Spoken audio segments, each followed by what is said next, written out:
In this series of videos, I'm really addressing the need in our society for leaders to integrate their kindness and their power together, to really be able to embody both of those in the moment and feel like they're in their integrity.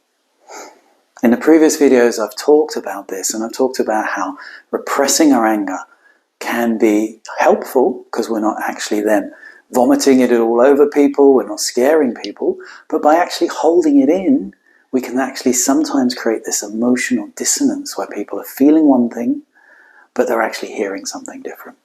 So how do we do it differently? I think one of the first steps for a leader is really learning to hold that anger in their body, but not repress it.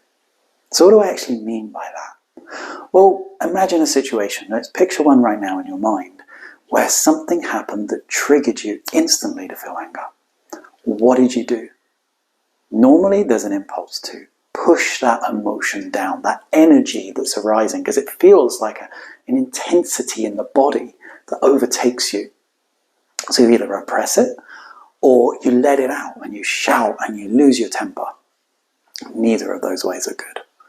What you need to be able to do is to be with that intensity, to allow the anger to run right through your body, to feel the emotion fully, feel the rage, the temper that is growing inside of you, to not let it out, but to allow it, to develop the sort of capacity within the body to hold that level of intensity. What you will find then is, instead of pushing it away and having to repress it or letting it out, which are two ways to kind of deal with the strength of that energy that you feel, it starts to actually integrate more in the body. Over time, breathing into it for a few seconds, a few minutes, as long as you need, you're allowing the emotion, you're feeling it in the body, and you actually start to feel more powerful. And you also start to calm down with it. It doesn't feel as scary, it doesn't feel as big. It feels like it's actually now informing you that something needs to be done.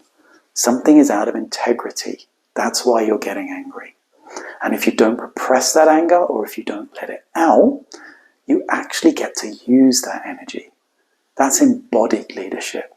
That's the ability to actually be with the intensity, not repress it, not use it, but to actually integrate it into the body and let it help you be a powerful leader.